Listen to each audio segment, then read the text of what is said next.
mga toy, so nakikita nyo ba yan, yung box na yan, yan.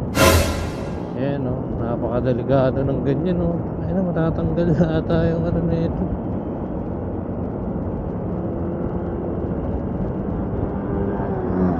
Ingat tayong bumuntot sa mga ganyan kasi baka mamaya bigla na lang malaglag yung box na yan.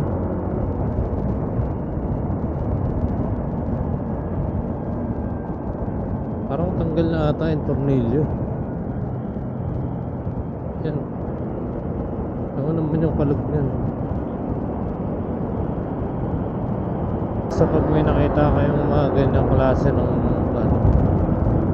wag yun ang buntutan yan dahil yan pag kayo nalaglag sa inyo, nako, sinasabi ko sa inyo, congratulations talaga kayo.